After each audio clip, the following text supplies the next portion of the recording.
In the 17th and 18th centuries, the Cornish were scorned as backward peasants and punished for speaking their Celtic language. They struck back the only way they could. They turned to the ancient Cornish traditions of piracy and smuggling.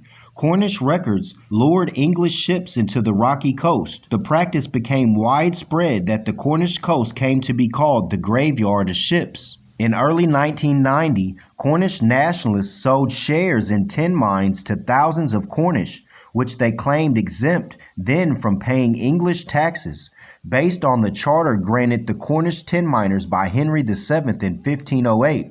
The charter ratified in 1511 exempted all tin miners and therefore shareholders in the mines from all English laws not ratified by the Stanary Court.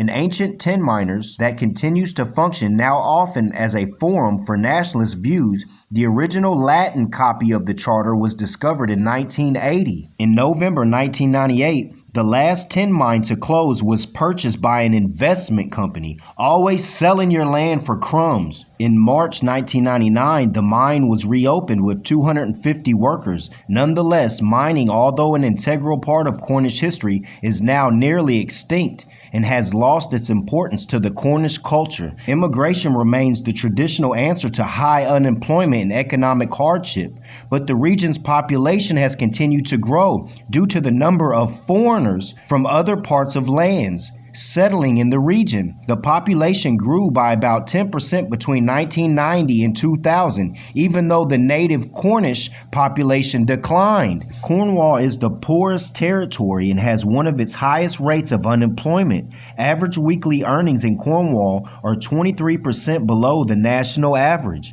Your ancestors sold off your inheritance and left you broke, poor, and dumb, tongueless. Cornwall demands autonomy in a regional government and demands to be given self-government. Self-government can't be given to you. You have to demonstrate it. Demands for a regional parliament, greater financial autonomy, and protection for the traditional Cornish culture. But when it's given to you, you sell it off. The majority of the Cornish support demands for greater self-government.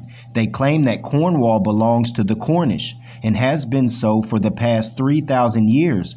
Cornwall does not belong to the Southwest of England Regional Development Agency, the government office of the Southwest English Heritage or English Nature. Activists want to restore Cornwall's own constitution based on the 1508 Royal Stanary Charter, which has never been abrogated. Expanding interest in the Cornish language mirrors growing support for devolution. There is a campaign to win support for Cornish to be included in the European Charter of Minority Languages. Minority means that you're minor-minded. It means that you're not a proper person in your mind. It has nothing to do with a population. It means that you are not of sound mind. You're not competent in the eyes of law. A charter of pardon was issued by Henry VII of England in 1508, reconfirming the rights of Cornwall's Stanary Parliament.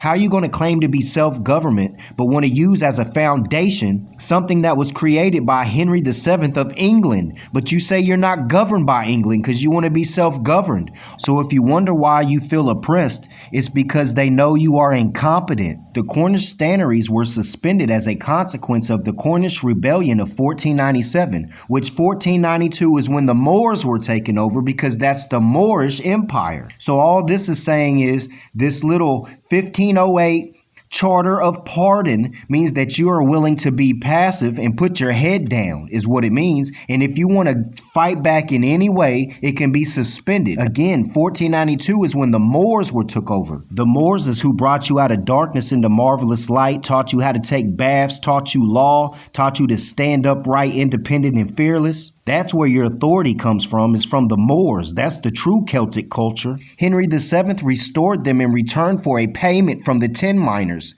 At the time, enormous sum of 1,000 to support his war on Scotland. Man, you are paying for an authority? In addition to restoring the stannaries and pardoning the people who participated in the rebellion, Henry's Charter of Pardon of 1508 provided that no new laws affecting minors should be enacted without the consent of 24 stannators. In 1999, Cornwall was effectively awarded Objective 1 status, identifying it as one of EU's poorest nations. You allowed yourself to be labeled as the poorest nation. The Objective 1 program will bring grants of EU funds, raising Cornish hopes that their economic plight might finally be alleviated. You're being a beggar nation when you had your own mines, you had your own resources to be upright and independent on your own, and now you're being a beggar nation asking the European Unions for economic plight because you're saying you're one of the poorest nations when they know damn well you sold all your resources for crumbs. Money doesn't make the man. It is free national standards and power that makes a man and a nation. The wealth of all national governments, gold and silver and commerce, belong to the citizens alone, and without your national citizenship by name and principles, you have no true wealth. And I'm gonna close out with this. Do you see the red cross on his chest? That symbolizes the bloody sword that murdered 60,000 Moors. Remember, one Scottish Christian Moor can take the heads of 3 Moors, and the lamb on his chest symbolizes the poor, and the lion is the rich, and they're supposed to lay down in green pastures in peace. The badge of the order is a blood-stained sword in the form of a cross, charged as heralds term it, with a white scalloped shell. The motto is Rubit Insis Sanguine Arabum. Red is the sword with the blood of the Moors. Freemasons Hall, formerly the Convocation Hall of the Duchy Palace, Quay Street, Lostwithiel, Cornwall, early 1900s.